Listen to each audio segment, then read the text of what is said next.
Pada satu hari, teman-teman, sikat koset WC ini mengeluh kepada sikat gigi bahwa dia sangat stres dengan pekerjaannya.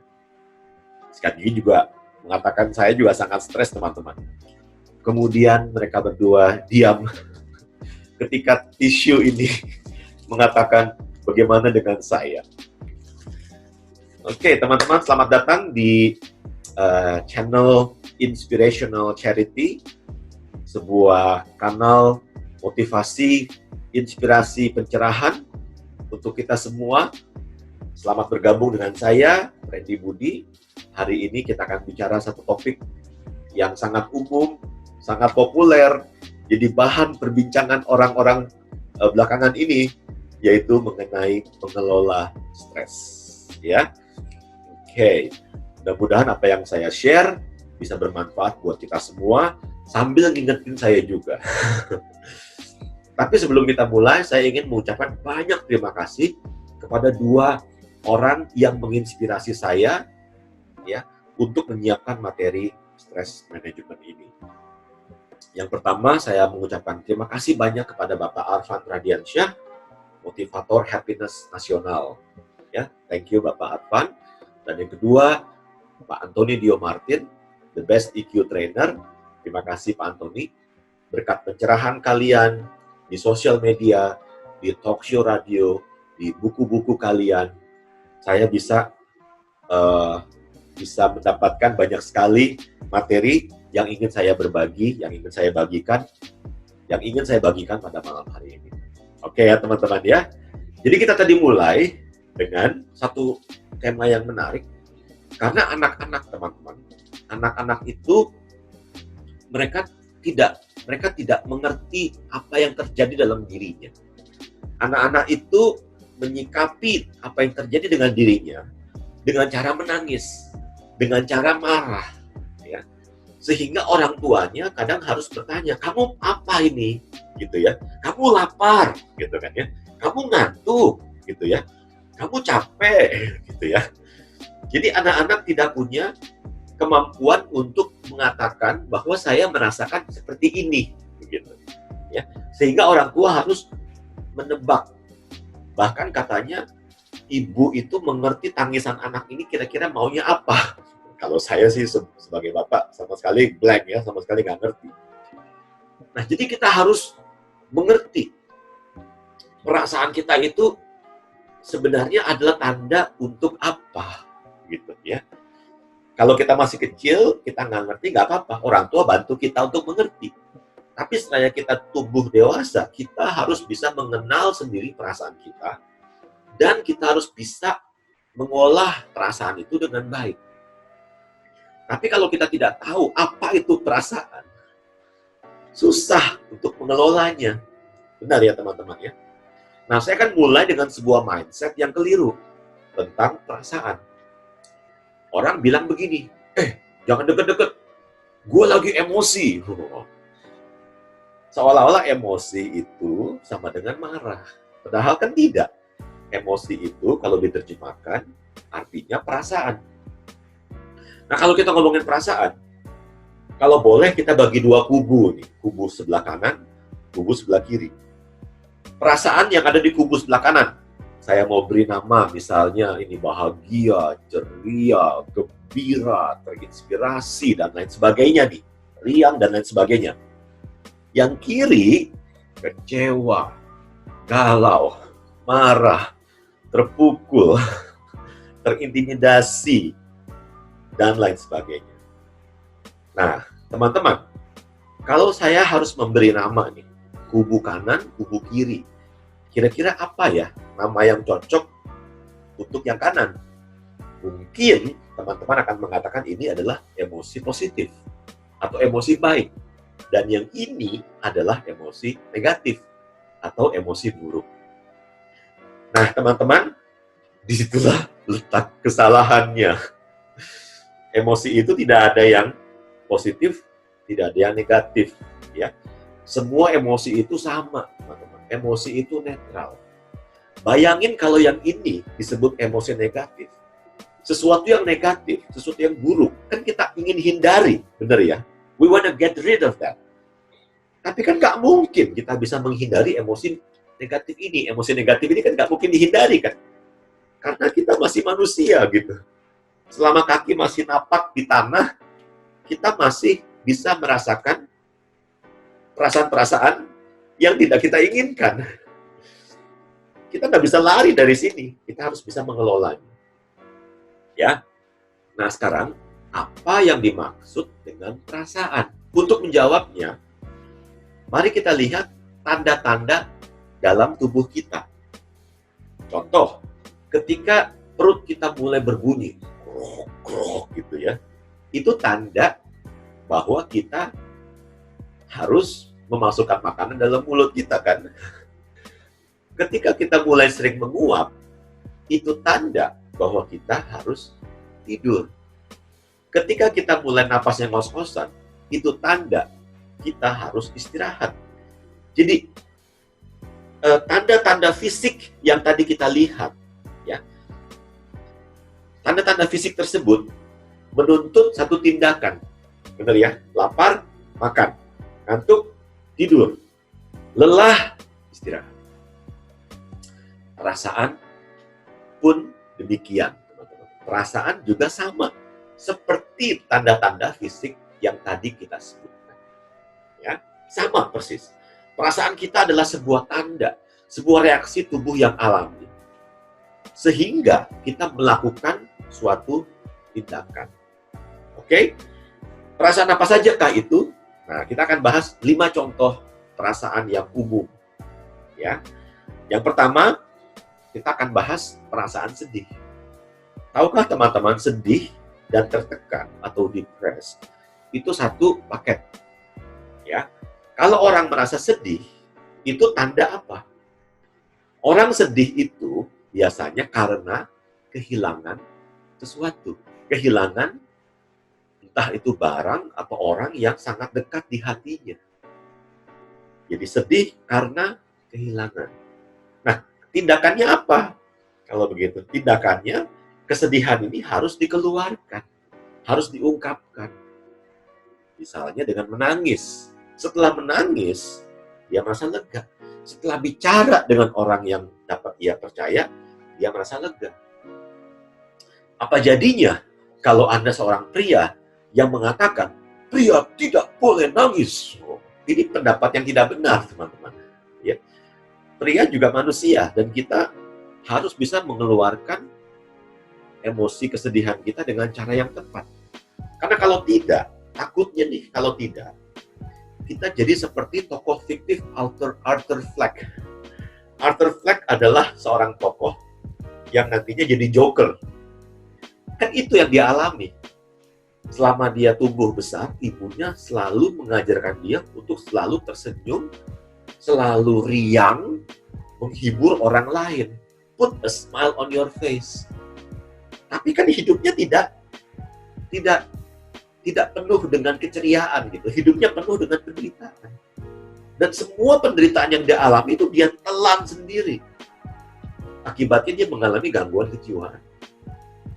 Jadi kalau kita mengalami kesedihan, itu tanda kita harus siap melepaskan, ya, siap melepaskan, legowo, ikhlas, sehingga kita bisa move on dengan kehidupan kita. Itu yang pertama, sedih atau tertekan. Yang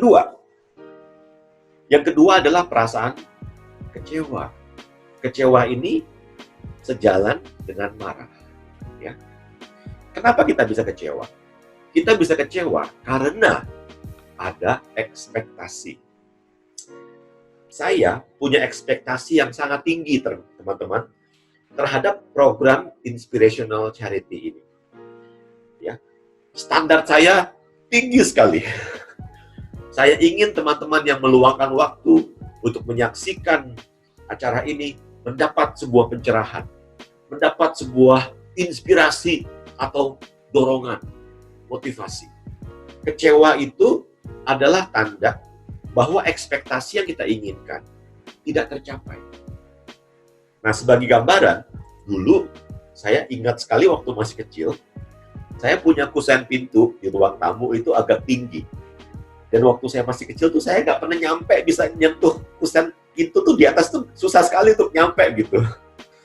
Tapi setelah tahun berlalu, akhirnya saya dengan mudahnya gitu menyentuh kusen pintu tersebut. Artinya apa? Artinya kemampuan kita, wawasan kita, skill kita harus ditingkatkan. Ya, seperti anak tadi yang tumbuh besar, yang tadinya tidak mungkin dia capai, sekarang bisa dia capai. Karena ada upaya di situ. Kalau tidak ada upaya, tidak maju, tidak meningkatkan diri, siap-siap akan kecewa terus. Siap-siap akan marah terus. Ya, so kecewa adalah tanda harapan yang tidak terpenuhi, dan ini memberi perintah kepada kita untuk meningkatkan diri, meningkatkan wawasan, terus berlatih, dan menjadi insan yang lebih oke, yang lebih baik di kemudian hari. Sekarang yang ketiga, rasa khawatir. Rasa khawatir itu sejalan dengan rasa takut. Contoh, kalau anak biasa pulang jam 4 sore, sekarang sudah jam setengah 7, Anda mulai khawatir, Anda mulai deg-degan. Anda akan merasa takut ketika jam 9 anak masih belum pulang. Benar ya? Jadi, perasaan khawatir ini adalah tanda apa? Tanda bahwa kita harus melakukan sesuatu. Kita telepon, kita ke rumah teman-temannya, ya. Kita tanya sana-sini. Ketika kita do something, do anything, perhatiin deh, pasti perasaan khawatir itu akan mulai bereda, ya.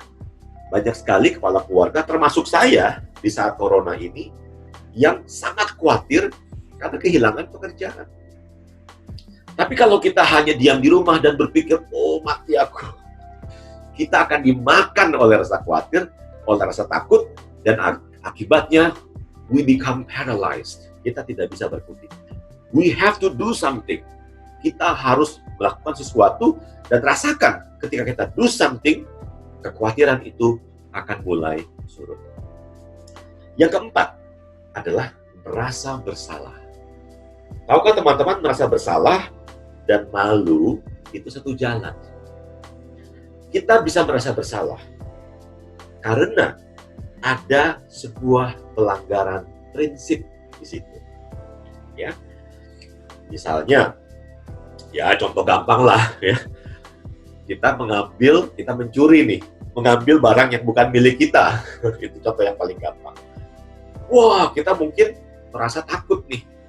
Takut ada yang tahu gitu ya. Kita tahu bahwa kita salah dan hati nurani kita akan mengganggu atau memberontak. Ya. Nah, ketika tindakan itu diketahui oleh orang lain, katakanlah ada CCTV, dan kita ketahuan mencuri, akibatnya kita merasa malu. Ya. Jadi merasa bersalah lebih ke dalam diri kita, merasa malu itu ketika perbuatan itu dilihat dan diketahui oleh orang lain. Jadi merasa bersalah ini adalah sebuah tanda. Tanda apa? Tanda kebaikan. Itu tanda kebaikan. Kalau kita masih merasa bersalah, itu artinya kita masih orang baik. Jangan sampai kita menghiraukan hati nurani kita, melawannya, membungkamnya, dengan meneruskan tindakan-tindakan yang tidak bijaksana, sehingga hati nurani kita tidak lagi bisa berfungsi dan menjadi kompas yang mengarahkan kita kepada kebaikan. Ketika kita merasa bersalah, kita harus berubah, kita harus bertobat, kita harus sadar bahwa saya sudah berada di jalan yang keliru, ya, dan kita harus kembali. Oke, sekarang yang kelima, merasa bosan. Merasa bosan, wajar dong, ya. Setelah kita banyak learn from home, work from home, ya, wajar kalau kita merasa bosan. Nah, teman-teman, merasa bosan itu ada dua jenis. Yang pertama yang ya sederhana, ya. Yang kedua yang serius. Yang sederhana atau yang ringan itu rasa bosan karena tiap hari gitu-gitu aja gitu. Bayangin makan menu yang sama kan bosan. dengarkan lagu yang sama kan bosan, ya. Sudah membersihkan rumah, sudah merapikan tempat ruang tamu, apalagi nih gitu ya, bosan. Berarti butuh apa? Butuh kreativitas, ya kan? Butuh kreativitas. Gimana caranya supaya ada hal-hal yang baru gitu, sehingga kita tidak lagi bosan. Nah, ini bosan yang sifatnya ringan, dan ini gampang untuk mengatasinya, asal kita cukup kreatif untuk punya ide-ide baru untuk melawan kebosanan. Tapi ada rasa bosan yang kedua, yang serius. Nah, untuk menggambarkan seriusnya rasa bosan yang kedua ini, saya akan berikan ilustrasi. Contoh, si A dan si B sedang berpacaran. Katakanlah mereka baru berpacaran 6 bulan. Tapi 6 bulan itu, si A dan si B sudah bosan, sudah jenuh. Ya. Nah, pertanyaan saya, kalau si A dan si B dalam 6 bulan saja sudah bosan, apakah hubungan mereka lebih baik diteruskan atau tidak? Buat saya, jawabannya lebih baik tidak. Kenapa? Karena kalau sudah berumah tangga, kalau sudah memutuskan untuk menikah, ya, mereka masing-masing pihak harus selalu bisa tertarik dan menemukan hal-hal baru setiap hari dari pasangannya, supaya ada sesuatu yang baru, ada sesuatu yang menjadi alasan untuk mencintai orang yang kita pilih itu. Ya, benar ya? We love him or her, our pasangan, every day. Kuncinya ada pada ketertarikan terhadap orang itu dan mau mengeksplor atau menemukan hal-hal baru supaya kita bisa tetap mencintainya setiap hari. Nah, hal-hal seperti ini tidak bisa kita lakukan kalau belum apa-apa sudah bosan, gitu. Pasti keinginannya atau upayanya tidak akan maksimal untuk saling mengenal dan mengeksplor satu sama lain sehingga memperkuat hubungan cinta di antara mereka berdua. Kan begitu. Nah, ini menjadi sangat serius ketika kita membawa ilustrasi pasangan ini, si A dan si B, ke ranah pekerjaan. Ya. Buat saya, pekerjaan itu mestinya kalau kita menyukainya, yang ada bukan bosan, yang ada itu lelah, yang ada itu capek. Saya ini, profesi saya mengajar. Selama bertahun-tahun, all that I can remember adalah mengajar dan memberikan training. Saya tidak pernah bosan. Karena saya menyukai bidang ini, waktu mengajar terasa begitu cepat, gitu. Dan saya ingin terus berupaya mencintai pekerjaan ini dan mencari hal-hal yang baru dari pekerjaan ini supaya saya tetap mencintai profesi ini. Ya, itu kalau kita sudah menyukai, berjodoh dengan sebuah profesi atau sebuah karir. Jadi kalau teman-teman merasa Anda jenuh dengan karir atau pekerjaan Anda, jangan-jangan jodoh Anda bukan di situ. Jangan-jangan talenta atau bakat Anda bukan di bidang itu. Ya, Anda ditakdirkan dalam tanda petik untuk melakukan bidang-bidang yang berbeda. Dan rasa bosan itu adalah indikasi alami dari tubuh Anda yang memberitahu bahwa Anda, your strength, kekuatan Anda bukan di situ. Ya. So, 5 emosi dan padanannya yang tadi kita bahas, ya, untuk menunjukkan bahwa emosi adalah reaksi tubuh alami dan kita harus bisa melakukan sesuatu untuk meredakan perasaan tersebut. Ya, karena emosi atau perasaan tidak lain adalah tanda alami dari reaksi tubuh kita. Nah, semua emosi tersebut yang tadi kita lihat 5 tadi, dengan padanannya punya benang merah yang sama, yaitu stres. Ya, semua emosi tadi kalau berlangsung untuk waktu yang lama, akibatnya adalah stres. Nah, sekarang kita masuk ke subtema yang baru. Ya, pertanyaannya adalah seberapa streskah Anda? Wah, ya, seberapa streskah Anda? Nah, ini adalah sebuah kuis dari Profesor Isamu Saito dari Tokyo University. Saya mendapatkan kuis ini ketika menghadiri sesi happiness, ya, New Tool for Higher Performance judulnya, oleh Pak Arfan Pradiansyah. Dan waktu itu kita memulai sesi happiness dengan melakukan kuis ini, ya. Tapi saya sudah permak kuis tersebut, sehingga saya bawakan dengan pengalaman atau pendekatan saya. Tapi intinya sama, teman-teman hanya perlu untuk memilih jawaban A, B, atau C. It's as easy as that. Jadi pertanyaannya seperti ini, teman-teman. Ini saya ambil dari pengalaman saya, pengalaman kebanyakan pria sebenarnya, ya. Jadi ini ceritanya si pria ini head over heels in love, ya. Dia sedang jatuh cinta, mabuk kepayang dengan seorang wanita idamannya. Semalaman dia uring-uringan dan tidak bisa tidur. Waktu terasa begitu lambat. Dan dia pun sangat frustasi dan dia mengatakan, pokoknya nanti ketika fajar menyingsing, the first thing that I will do, pertama-tama saya akan menelpon dia dan saya akan menceritakan perasaan saya. Dia berhak tahu perasaan saya berhak tahu jawabannya supaya saya bisa move on dengan kehidupan saya. Ya. Nah, akhirnya pagi pun tiba, fajar pun mulai menyingsing. Buru-buru dia menelpon si wanita ini. Dan ternyata handphonenya tidak diangkat. Mungkin masih terlalu pagi. Kemudian dia tunggu beberapa waktu, dia telepon lagi, nadanya sibuk. Nadanya sibuk.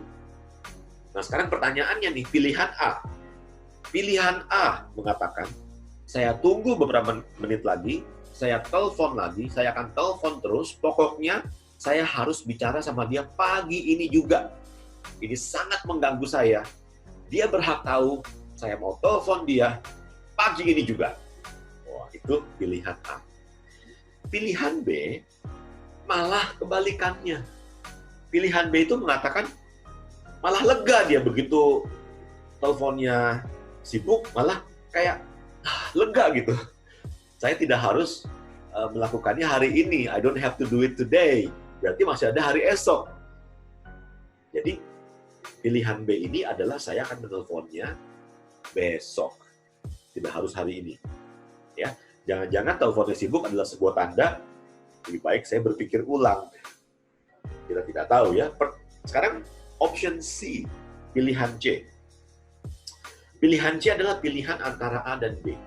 Jadi kalau yang A harus pagi ini juga, yang B besok, yang C adalah pilihan yang mengatakan, mungkin saya coba lagi habis makan siang atau sebelum tutup kantor jam 5-an saya akan telepon. Siapa tahu dia lebih lenggang, ya, lebih rileks. Gitu.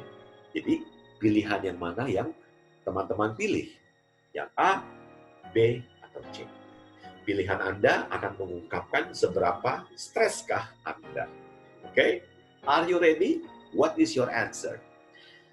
Kalau teman-teman memilih pilihan yang A, berarti level stres Anda tinggi. Kalau teman-teman memilih pilihan B, besok aja, level stres Anda rendah. Kalau teman-teman memilih pilihan C, level stres Anda menengah, 50%. Berarti jawaban yang mana yang benar? Yang benar adalah jawaban C. Ya, level stres kita harus di tengah-tengah. Nah, sekarang mari kita bahas mengapa level stres kita harus ada walaupun tidak sampai 100%. Kenapa pilihan C adalah pilihan yang benar? Sebelum masuk ke pilihan C, mari kita bahas dulu mulai dari yang pertama nih. Kenapa pilihan A menunjukkan tingkat stres yang tinggi? Karena yang membuat pilihan A ini mencerminkan tingkat stres yang tinggi adalah keinginan diri kita untuk ngatur, kan. Saya maunya tuh begini gitu. Saya kan sudah rencana, ini harus terjadi nih seperti yang saya rencanakan gitu. Very controlling gitu. Ya. Memang sih kalau situasi ideal mungkin yang terjadi adalah seperti yang direncanakan. Yes, tapi kan in reality kan tidak bisa seperti itu, benar nggak? Manusia itu katanya hanya bisa berencana gitu ya. Tapi pada kenyataannya itu mesti ada beberapa faktor yang terjadi di luar rencana, itu namanya surprise, begitu, itu namanya kejutan. Dan makhluk yang paling bisa bertahan adalah makhluk yang mampu beradaptasi, fleksibel, mengikuti perkembangan. Itu ya, jadi punya rencana boleh, tapi jangan ngotot gitu, harus terjadi sesuai dengan cara saya, my way or the highway. Ini yang bikin stres.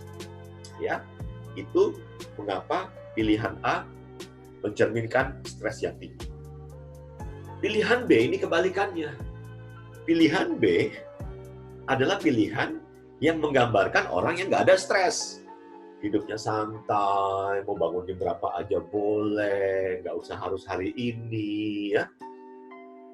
Ini kan pilihan yang boleh dibilang tidak bertanggung jawab gitu.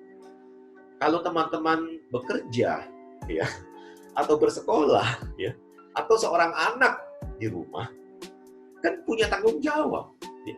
Nggak bisa hidupnya itu begitu santai, begitu rileks, besok aja, nanti, ya. Nggak bisa, teman-teman. Ya. Hanya ada dua hal yang membolehkan kita untuk berperilaku seperti ini. Ada dua. Yang pertama, waktu kita tidur. Waktu kita tidur tuh kalau bisa kita relax gitu ya, stres, jangan mikirin apa-apa gitu ya. Yang kedua, waktu kita liburan. Kalau liburan stres, itu namanya bukan liburan. But other than that, ya kita harus ada stres. Stress is good. Stres itu seperti beban, ya. Jadi kita punya kertas nih, ya. Kertasnya ini kita taruh beban di atasnya supaya nggak lari gitu. Nah, kalau bebannya terlalu berat, beban itu akan melukai si kertas, gitu ya. Tapi kalau bebannya terlalu ringan, angin kencang, kertasnya akan lari. Jadi kita butuh beban itu, gitu. Kita butuh stres, ya. Nah, dalam hal apa kita butuh stres sehingga penjelasan C itu benar. Dalam hal apa kita butuh stres? Nah, kita itu butuh stres, ya. Karena stres adalah reaksi tubuh yang alami mengeluarkan adrenalin, kortisol, supaya kita siap untuk memberikan kinerja atau performance yang prima. Ya. Bayangin kalau teman-teman pernah diminta untuk memberikan ceramah di depan ratusan orang. Saya pernah, teman-teman. Itu rasanya luar biasa ya, jantung itu berdetak keras tuh kayak mau keluar dari dada ya. Keringat dingin ya. Tapi ya semua semua orang-orang yang tampil di atas panggung itu mengalami hal yang sama. Bahkan The Rolling Stone, The Beatles itu katanya sampai mual gitu, sampai mau muntah gitu. Kenapa? Stres, teman-teman, grogi. Tapi begitu mereka naik ke panggung, mereka bisa memukau penontonnya. Dan bahkan mereka mengatakan, kalau kami tidak sampai stres, ya, keringat dingin, ya, gemeter, ya, muntah, ya, justru performance kami biasa-biasa aja gitu, tidak ada gregetnya gitu. Dan bahkan orang menganggap ini kita seperti underestimate ya, seperti menggampangkan gitu ya. Kita melihat bahwa stres itu dibutuhkan. Kortisol, adrenalin itu dibutuhkan untuk memompa darah kita, mengeluarkan glukosa atau gula, sehingga energi kita menjadi makin meningkat dan kita siap untuk melakukan sebuah kinerja atau performance yang prima. Gitu, ya. Nah, teman-teman mungkin pernah main bola, ya, kemudian Anda jatuh, lutut Anda terluka, tapi Anda tidak rasa gitu, Anda main terus gitu. Pas ketika permainan selesai, Anda istirahat, Anda mandi, baru lututnya itu baru mulai terasa perihnya. Kenapa bisa begitu? Karena itu tadi, tubuh kita menyiapkan untuk sebuah performance yang luar biasa. Kortisol sama adrenalin yang terpompa dalam tubuh Anda yang membuat Anda tidak merasakan perasaan luka tadi. gitu ya. Atau karena begitu stresnya kita bisa melihat orang yang dikejar sama anjing tiba-tiba bisa melompat begitu tinggi. Yang kalau kita pakai nalar biasa ini nggak mungkin ini ibu-ibu bisa lompat pagar begitu tinggi begitu. Kita bisa melihat ketika kita stres, tubuh kita menyiapkan diri kita untuk sebuah kinerja atau performance yang luar biasa. Jadi kita butuh stres. Kita butuh stres, ya. Namun, nah ini dia. Namun kadarnya, ya. Kalau kadarnya berlebihan, ya, seperti pilihan A, maka kita akan dilahap oleh perasaan stres yang berkepanjangan, yang tidak sehat, ya, yang bisa melukai tubuh kita. Kalau kadarnya terlalu sedikit, seperti pilihan B, kita tidak bisa tampil habis-habisan tampil dengan prima. Jadi kita butuh stres pada titik yang tepat gitu, ya. Tapi bukankah semua kalau dilakukan secara berlebihan akibatnya adalah buruk? Apapun itu.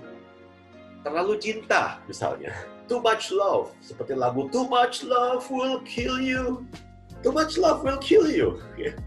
Terlalu baik juga tidak baik, teman-teman. Ini bisa dimanfaatkan oleh orang lain. Terlalu jujur, apalagi terlalu jujur ya. Terlalu jujur dan reda-reda on itu bedanya hampir tidak ada, teman-teman ya. Jadi kita butuh yang namanya stres dengan kadar yang tepat. Kalau boleh dibilang mungkin seperti apa ya? Seperti kita minum suplemen ya. Suplemen itu kan mungkin 1 atau 2 masih oke lah ya. Tapi kalau kita minum 5 atau 6 sehari kan terlalu berlebihan dan dampaknya bisa merusak tubuh kita. Ya. So, bagaimana kalau kita merasa bahwa stres ini sudah berkepanjangan, sudah sudah melahap kita, we feel overwhelmed dengan stres ya. Bagaimana cara kita menetralisirnya dan menempatkan stres pada posisi atau titik yang seharusnya, yakni 50%. Bagaimana caranya? Nah, untuk bisa mengerti caranya, teman-teman, kita akan melihat sebuah slide. Nah, kita melihat slide ini ya. Slide ini menjawab pertanyaan dari mana stres atau dari mana emosi kita berasal. Kalau kita bicara soal emosi, ya, kita bicara soal pikiran atau hati. Karena kalau kita nunjuk emosi di hati, seperti orang-orang pada umumnya, kan tidak ada apa-apa nih di dalam hati kita. Yang ada adalah jantung. Jadi emosi itu, perasaan itu adanya di dalam pikiran. Nah, kalau kita lihat di slide ini, emosi itu disebut amigdala. Jadi ada sebuah tombol emosi yang namanya amigdala. Nah, bagaimana caranya menenangkan emosi yang berlebihan? Ada sebelahnya hipokampus. Hipokampus itu adalah tombol yang menyimpan pengetahuan, kenangan, memori, wawasan. Jadi harusnya emosi yang berlebihan akibat pengaruhnya amigdala dinetralisir oleh hipokampus, ya, oleh pemahaman kita, oleh pengetahuan kita. Tapi mari kita lihat slide yang berikutnya. Nah, ini dia.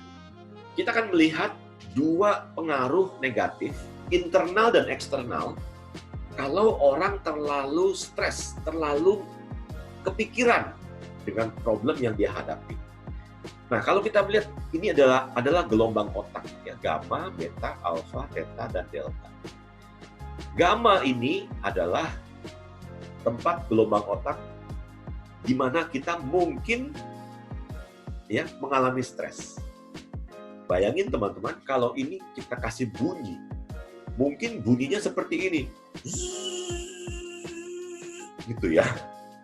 Bunyinya seperti itu tuh. Bayangin kalau otak kita dipakai terus-terusan ya untuk berpikir keras ya pada gelombang gamma ini.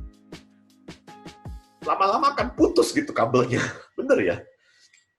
Jadi secara internal, kalau kita lihat di gambar ini kan, gelombang otak itu kan bisa kebaca ya dari sebuah alat yang namanya EEG, ya. Dan kita bisa melihat tuh gelombang otak yang mana kita berada sekarang. Kalau orang lebih rileks, dia berada di gelombang otak alfa. Ya. Jadi secara internal, kalau kita terus-terusan kepikiran, terus-terusan stres, akibatnya sangat buruk karena kita berada pada gelombang otak gamma terus-terusan. Ya. Nah, ini sangat menarik nih. Otak yang stres, ya, dan otak yang optimal, otak yang cerah, otak yang ceria, bersinar-sinar. Kita lihat bedanya seperti apa. Itu tadi internal, pengaruh stres yang berkepanjangan sangat mempengaruhi kesehatan kita. Yang kedua adalah eksternal.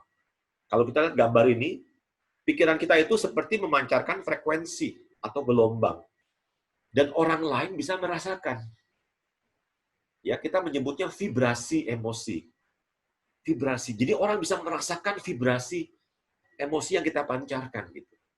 Kalau dalam hati kita damai, penuh sukacita, penuh cinta kasih, penuh ya keimanan, orang akan nangkepnya juga enak gitu, merasa damai, tenang, ya, syukur ketika berada di dekat Anda. Tapi kalau kita, wah, pikirannya takut, marah, ya, merasa bersalah, malu, maka yang terjadi adalah kita memancarkan vibrasi yang hitam gitu, yang negatif gitu, dan orang lain bisa merasakan vibrasi tersebut. Ya, oke. Nah, jadi kita sudah melihat tadi bagaimana otak kita, ya, kita sudah melihat tadi bagaimana pengaruh dari stres terhadap otak kita, internal maupun eksternal. Sekarang pertanyaannya sama nih, bagaimana cara menenangkan perasaan yang bergejolak. Nah, di sini saya mau menjelaskan pentingnya peran hipokampus. Saya akan mengatakan jangan jadi orang seperti korek api. Digesek sedikit, langsung meledak, langsung berapi-api, gitu, langsung bereaksi. Nah, saya mau kasih lihat sebuah gambar nih. Ini gambar yang sangat menarik. Teman-teman bisa lihat gambar ini. Ini adalah gambar Indonesia di sebelah kanan. Ya, Anda bisa lihat Sumatera, Kalimantan, Jawa, dan lain sebagainya. Tahu nggak, negara yang merah di tengah-tengah slide kita adalah negara apa? Belanda atau Nederland. Kok bisa negara seipret, sekecil itu menjajah tanah air kita 300 tahun lebih? Kok bisa? Jawabannya bisa. Karena taktik perang mereka adalah divide et impera. Mengadu domba dan kemudian menaklukkan. Jadi teman-teman, orang itu, ya, kalau dalam wawasannya, hipokampusnya tidak banyak wawasan atau isinya atau kebijaksanaannya, orang-orang ini gampang sekali diadu domba. Ya, digesek sedikit langsung bereaksi. Itulah sebabnya mengapa pendidikan sangat penting. Ketika sebuah negara dijajah oleh negara lain, satu hal yang tidak boleh terjadi adalah proses pendidikan. Semakin rendah pendidikannya, semakin gampang untuk dikuasai. Semakin gampang untuk dipengaruhi dan diadu domba. Maka ini penting, the more you learn, the more you see. Semakin banyak kita belajar dan mengisi informasi di hipokampus kita, semakin hipokampus ini bisa menenangkan amigdala itu. Ya. Tapi sayangnya, seperti kita lihat di gambar sebelah kanan, konsentrasi kita sebagai manusia itu katanya kalah sama konsentrasinya ikan emas gitu. Manusia hanya bisa fokus selama 8 detik, dan ikan emas bisa fokus selama 9 detik. Ya. Kenapa? Karena kita terlalu dimanjakan dengan sosial media gitu ya, sehingga kita kurang bagus sedikit sudah next gitu. Jadi kita ini kata orang generasi instan gitu, maunya cepat. Ya. So, mari kita bahas sekarang bagaimana kita kembali. Oke. Bagaimana cara menenangkan tombol perasaan atau amigdala ini supaya tetap tenang? Caranya adalah kita beri pemahaman melalui hipokampus karena letaknya kan berdekatan, ya. Kalau amigdalanya dalam kondisi tinggi terpicu, hipokampusnya atau otak logikanya akan rendah. Tapi ini tidak boleh terjadi. Yang terjadi harusnya hipokampusnya tinggi, amigdalanya rendah. Ya. Nah, jadi bagaimana caranya kita menenangkan perasaan? Caranya adalah dengan memberitahu kepada dirimu sendiri, ya, bahwa kalau kamu sudah melakukan yang terbaik dari dirimu, kamu harus mampu untuk menyerahkan hasilnya kepada Tuhan. We can only do our best, and God do the rest. Itu rumusnya, itu mantranya. Dengan demikian, kita bisa menenangkan perasaan yang resah ini. Habis mau diapain lagi gitu? Ini sudah yang terbaik yang bisa kita lakukan gitu. Ya sudah, berhenti saja khawatir dan serahkan hasilnya kepada Tuhan. Ya. Di sini pula iman kita akan diuji. Kalau kita yakin dan percaya bahwa Tuhan peduli dengan kita, kita yakin bahwa Tuhan akan membantu kita, gitu, memberkati kita, gitu, mendukung kita. Alright, labora. Jadi kita harus bisa menggunakan pikiran kita untuk menetralisir perasaan kita yang menggebu-gebu, begitu ya.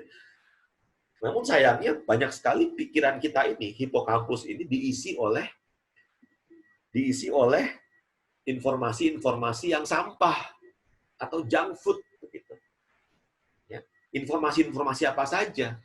Seperti misalnya Anda membaca pembunuhan, ya, perampokan, pemerkosaan, ya, dan lain sebagainya gitu.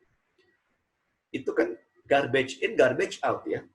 Kalau kita mengisi pikiran kita dengan hal-hal yang buruk seperti itu, ya otomatis perasaan kita pasti akan terganggu juga. Itu sudah pasti begitu. Jadi berhentilah mengkonsumsi ya hal-hal yang negatif. Ya. Lalu bagaimana caranya mengelolanya? Nah, tipsnya ada 2.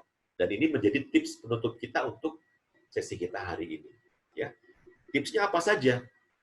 Tipsnya itu seperti orang bernapas. Menghirup udara, inhale, lalu mengeluarkan exhale. Itu tipsnya. Dan ini memang benar, karena orang banyak lupa dengan yang namanya bernapas. Mereka bernapas secara otomatis. Ya. Padahal napas itu harus kita lakukan secara sadar. Harus kita hayati.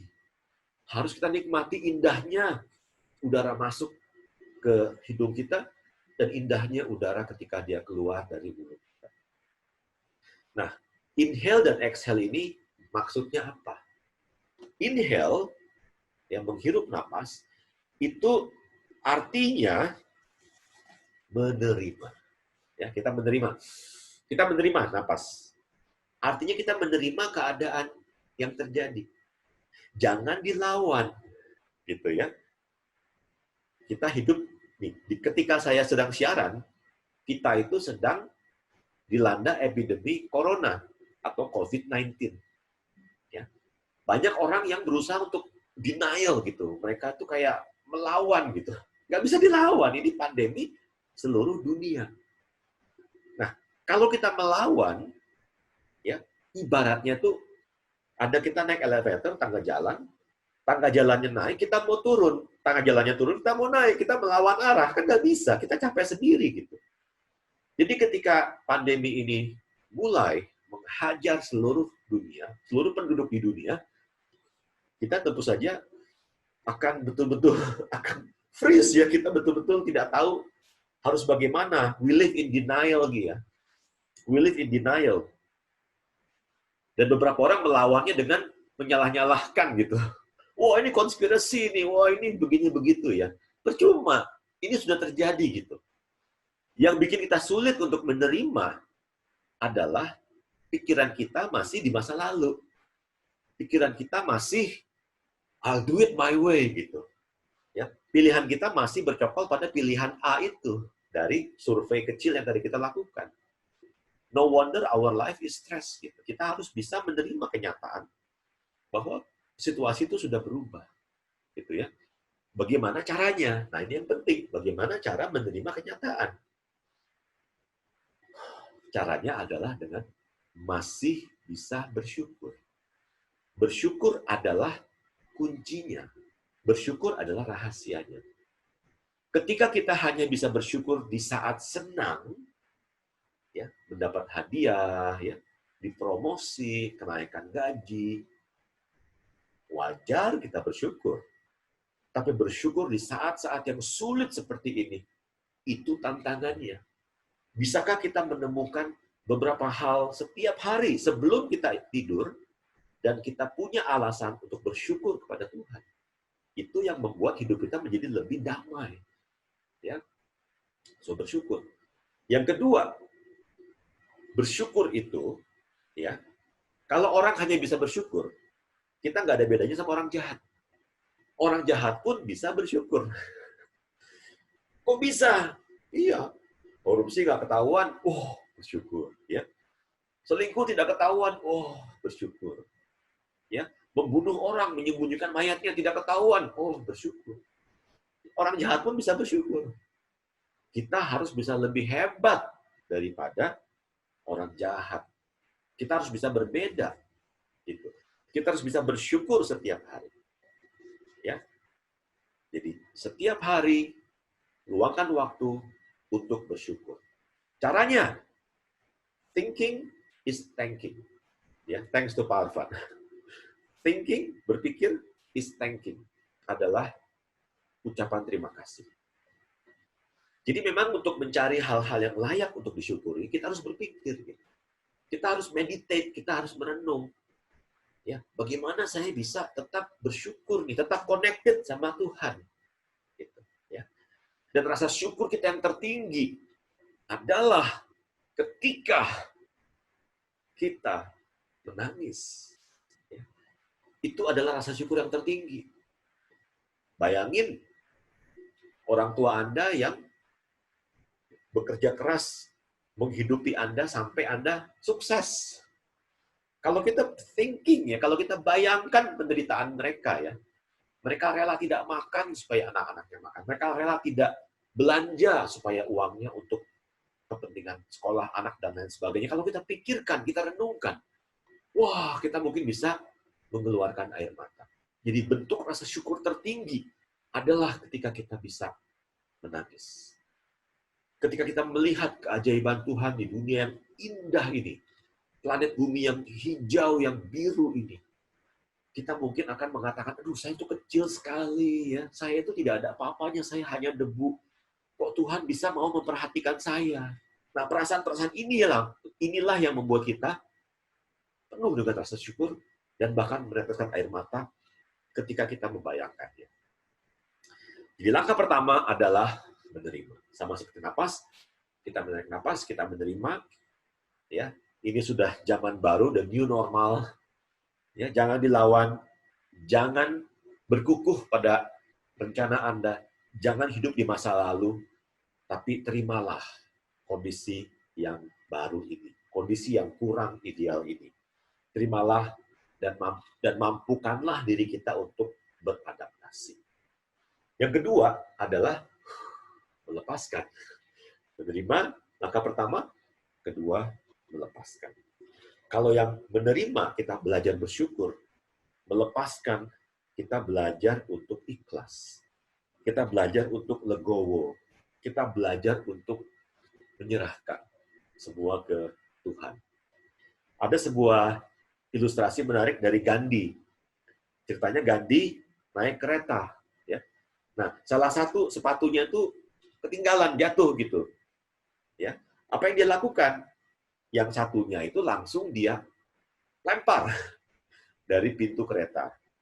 Loh, kok dua-duanya dibuang? Karena kalau dia masih simpan yang satu, orang lain menemukan yang satu, kedua-duanya tidak bisa memakai sepatu itu. Tapi kalau dia lempar keluar, orang yang menemukan bisa menggunakannya. Misalnya, orang tua harus siap melepaskan anaknya. Kalau di luar negeri, umur 18 atau 19 tahun atau 20 tahun itu sudah harus keluar dari rumah. Ya. Orang tua harus bisa legowo melepaskan anak. Atasan yang sangat terbantu dengan kinerja bawahan yang luar biasa, ketika bawahannya ini menemukan posisi yang ideal, gaji yang ideal, perusahaan yang ideal, kalau kita mengasihinya, kita mau melepaskan dia. Ya. Dan lagunya Chrisye juga sama ya, lagunya Chrisye ya. Pergilah kasih, tapi jangan jauh-jauh. Pergilah kasih, ya kejarlah impianmu. Kalau kita betul-betul mengasihi, kita akan membiarkan. Jadi, cara kedua dalam hidup berdampingan dengan stres adalah kita lepaskan saja gitu. Kita legowo aja, ya. Lepaskan hal-hal yang tidak bisa kita lakukan, ya. Lepaskan hal-hal yang tidak bisa kita lakukan dan fokuslah melakukan apa yang kita mampu lakukan. Ini berarti kita berharap kepada Tuhan Sang Pencipta. Ada sebuah doa, namanya doa serenity atau doa ketenangan, yang sangat membantu untuk proses melepaskan. Bunyinya seperti ini. Ya Tuhan, berikanlah kepadaku ketenangan. Ketenangan atau kedamaian untuk menerima apa yang tidak bisa saya ubah. Dan ya Tuhan, berikanlah kepadaku keberanian, ya, ketegasan untuk menerima apa yang masih bisa saya ubah. Dan oh ya Tuhan, berikan kepadaku kebijaksanaan supaya aku tahu perbedaannya antara mana yang bisa diubah dan mana yang tidak bisa diubah. Jadi proses melepaskan adalah proses di mana kita menyadari mana yang bisa kita ubah, berikan keberanian. Dan mana yang tidak bisa kita ubah, berikan ketenangan. Ya. Contohnya nih, misalnya, anak-anak di sekolah besok mau ujian tengah semester atau UTS. Kalau si anak ini mikirnya, wah, saya lulus apa enggak ya? Saya ranking berapa ya? Ketika kita worry, stres dengan sesuatu yang di luar jangkauan kita harus minta ketenangan atau kedamaian. Karena itu tidak bisa kita ubah. Wewenang ada di tangan orang lain. Tapi kita bisa do something. Tugas kita hanya bisa menyiapkan diri, memantaskan diri, melayakkan diri. Soal hasil itu urusan orang lain dan Tuhan. Begitu.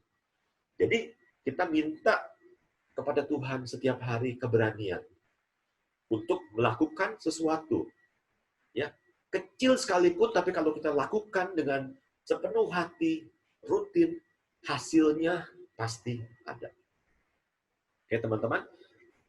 Jadi, kesimpulannya apa? Kesimpulannya, kita tidak bisa hidup tanpa stres. Kita butuh stres. Stres adalah sahabat kita yang bisa mendongkrak kinerja kita menjadi kinerja yang prima, yang maksimal. Pilihan dari kokologi yang terbaik adalah pilihan C, di mana letak stres kita harusnya 50%. Hidup itu tidak boleh terlalu stres pilihan A, atau tidak stres sama sekali pilihan B. Kita harus bisa di tengah-tengah. Ya. Dan bagaimana bisa tetap menempatkan stres pada posisi yang tepat, kita harus bisa mengisi pikiran kita, hipokampus kita, sehingga hipokampus inilah yang nanti akan menenangkan amigdala, menenangkan perasaan. Ya. Dan salah satu cara untuk berdamai dengan stres adalah menerima, seperti kita menghirup udara segar, jangan dilawan, kita terima saja, kita belajar bersyukur, dan lepaskan. Belajar ikhlas, beriman, yakin, if we do our best, God will do the rest. Kita belajar untuk mengasihi kalau kita melepaskan. Ya, kita belajar untuk melepaskan hal-hal yang tidak bisa kita lakukan. Kita minta ketenangan agar kita bisa hidup dengan tenang dan menyerahkan semua hasilnya kepada Tuhan. So, teman-teman, terima kasih banyak teman-teman sudah menghadiri sesi inspirasi kita hari ini tentang stres. Mudah-mudahan apa yang kita obrolkan hari ini bisa bermanfaat untuk kita semua. Dan bila teman-teman punya pertanyaan, bila mau menghubungi saya, silakan lihat di sosial media saya. Yuk kita stay in touch, yuk kita keep our communication. Ya. Terima kasih banyak. Saya Budi Trendy sekali lagi. Undur diri. Salam sejahtera untuk kita semua.